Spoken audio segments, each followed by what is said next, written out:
বলবেন এখানকারই টিএমসির নেতা হওয়ার খালেক তিনি দুটো বিধানসভার দায়িত্ব পেয়েছেন, কি বলবেন?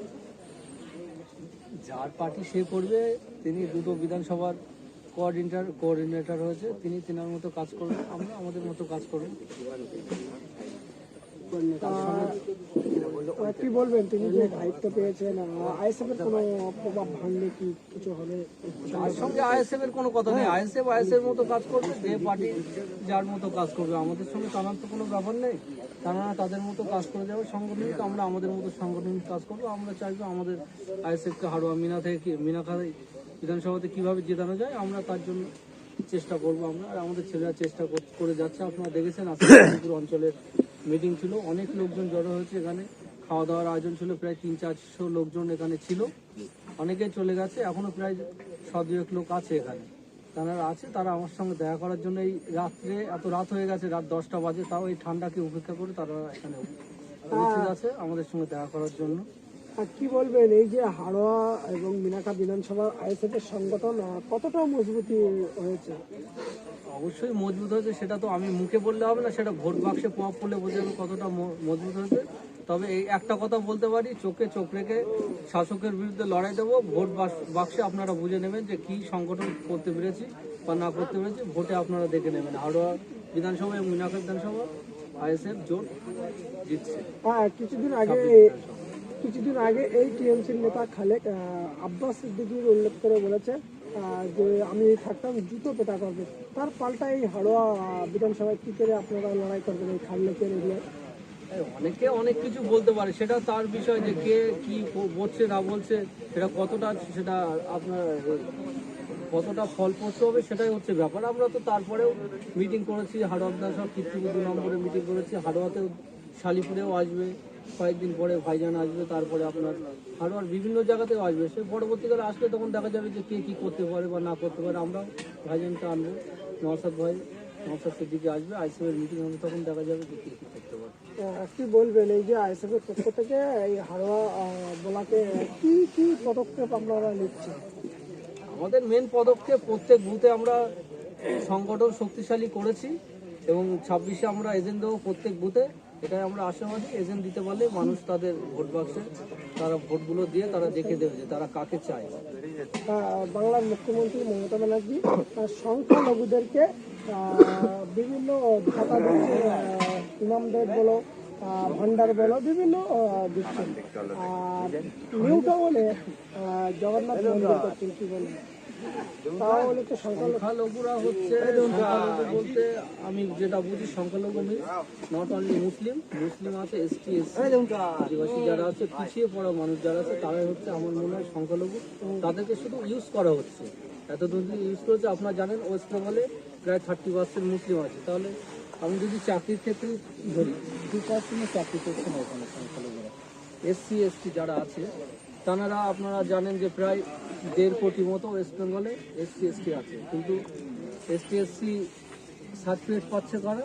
যারা এসসি না, তারাই সার্টিফিকেট পেয়ে তাদের জায়গায় চাকরি করছে। তারাও যাতে সঠিকভাবে তাদের ন্যায্য অধিকারটা ফেরত পায়, এটাই আমাদের মেন লক্ষ্য, যে সংখ্যালঘু যারা আছে তাদের যে ন্যায্য অধিকার তারা ফেরত পায়। এটাই আমরা মেন এজেন্ডা আমাদের। মমতা ব্যানার্জি যখন ক্ষমতায় আসেনি তখন তিনি ওয়াদা করেছিলেন যে 10,000 মাদ্রাসা করে দেবো। আমরা দেখতে পাচ্ছি না সেই মাদ্রাসা, কিন্তু বিভিন্ন জায়গায় মন্দির করে দিয়েছে এবং নিউ টাউনে কয়েকশো বিঘা জমি নিয়ে মন্দির করছেন। কি বলবেন এই বিষয়ে? আমরা মন্দির বলুন বা মসজিদ বলুন বা চার্চ বলুন বা গুরুদুয়ার বলুন, আমরা কিন্তু এগুলোর পক্ষপাতী না, বা সরকার এগুলো করবে কিসের জন্য? যে ধর্মের যারা ধর্মগুরুরা আছে এবং যে ধর্মের মানুষ আছে তারা মন্দির বা তারা মসজিদ করবে। এগুলো সরকার থেকে এই মন্দির করছে আজকে, আমি তো তার ঘোর বিরোধী। যদি মসজিদও করতো সেটাও আমরা চেতাম না যে সরকার মসজিদ করে দেবে। আমরা চাই যে সরকার কিভাবে উন্নতি করবে, আমাদের ওয়েস্ট বেঙ্গলবাসী, পশ্চিমবঙ্গবাসীদের কীভাবে উন্নতি হবে সেদিকে ধ্যান দিলেই ভালো হয়। কিন্তু তিনি সেগুলো না করে ভোট কীভাবে পাওয়া যায়, সংখ্যালঘুদের তোষণ করছে, সংখ্যালঘুদের বিভিন্ন আশ্বাস দিচ্ছে, বা আমাদের হিন্দু ভাইদের মন্দির করে দিচ্ছে তাদের ভোটগুলো পাওয়ার জন্য। কিন্তু আশা করি ওয়েস্ট বেঙ্গলের মানুষরা খুব সচেতন, বাঙালিরা, তারা এইসবে কিন্তু তারা করবে না। তারা জানে যে এখানে সঠিকভাবে এই সরকার কী করছে বা না করছে। কি বলবেন মুর্শিদাবাদের হুমায়ুন কবির তিনি নতুন পার্টিও করেছেন এবং বাবরি মসজিদ করছেন, এটা নিয়ে আপনি কি বলছেন? তিনি নতুন পার্টি করেছে, নতুন পার্টি ওয়েস্ট বেঙ্গল ভারতবর্ষের ধর্মনিরপেক্ষ, এখানে যে যেটা পার্টি করার করতে পারে সেটা তার নিজেদের ব্যাপার।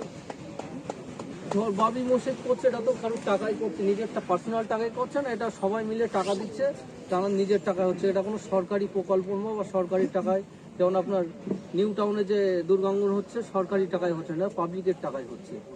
সেটা পাবলিকের টাকায় যে যা ইচ্ছা করতে পারে। পাবলিকরা যদি মনে করে, তারা মনে করে মন্দির করবে তো মন্দির করতে পারে, মসজিদ মনে করে মন্দিরও এই মসজিদও করবে, তা নিয়ে তো কোনো রকম ব্যাপার নেই। এই যে আপনি বলেছেন যে নিউ টাউনে মন্দির হচ্ছে পাবলিকের টাকা, আর ওর পাশেই কিন্তু একেবারে পাথরঘাটা বলে জায়গা, আর সেখানে একটা মসজিদ হচ্ছে না, সেই মসজিদ বাধার সামনে পড়েছে, কি বলবেন এই বিষয়ে? নিউ টাউনে মন্দির হচ্ছে পাবলিকের টাকায় না, ওটা সরকার করছে, নর্থ বেঙ্গলে করছে, এর আগে জগন্নাথ ধামও করে, পুরীতে যেটা জগন্নাথ ধাম আছে এটা আবার দীঘাতেও করেছে। এইগুলো আমি বলবো যে সরকারের কাজ কিন্তু এইগুলো না, আমরা এগুলোর পক্ষপাতী না যে এইগুলো সরকার করুক, আমরা চাই যে যার মতো ভাবে করুক। সরকার এইসব টাকাগুলো মানুষের উন্নয়ন প্রকল্পে যদি লাগাতো আরও বেটার হতো। মানুষ চায় না, কিন্তু এইভাবে মন্দির মসজিদ করে মানুষকে কিন্তু রোকা যাবে না বা মানুষের ভোট নেওয়া যাবে না। মানুষ বুঝে গেছে যে এই সরকার কী করতে চাইছে, সরকার শুধু ইউজ করছে, সংখ্যালঘুদের ইউজ করছে, মানুষ বুঝে গেছে, তার প্রতিফলন আপনারা দেখতে পাবেন 2026 বিধানসভাতে। তো আগামী দিন নওশাদ সিদ্দিকীর বাংলায় কতটা প্রভাব করতে পারে? সেটা অবশ্যই প্রভাব পড়বে। আমরা সেইভাবে আমাদের ইন্ডিয়ান সেকুলার ফ্রন্টের প্রায় 100টা মতো আমরা অবজারভার, আমাদের আইএসএফের তরফ থেকে অবজারভার ঘোষণা করা হয়েছে, সেখানে কাজ চলছে। আমরা আশা করি ভালো ফল হবে। আমরা 2026-এ আমরা জিতবো, অনেক কটা জায়গায় জিতবো যদি সঠিকভাবে আমরা ভোট করাতে পারি। কারণ আমরা বলবো না যে সঠিকভাবে যদি ভোট হয়, আমাদের করিয়ে নিতে হবে সঠিকভাবে ভোট। প্রত্যেক বুথে এজেন্ট দিয়ে চোখ রেখে আমরা সঠিকভাবে ভোট করিয়ে নিতে পারবো, এটা আমরা আশাবাদী।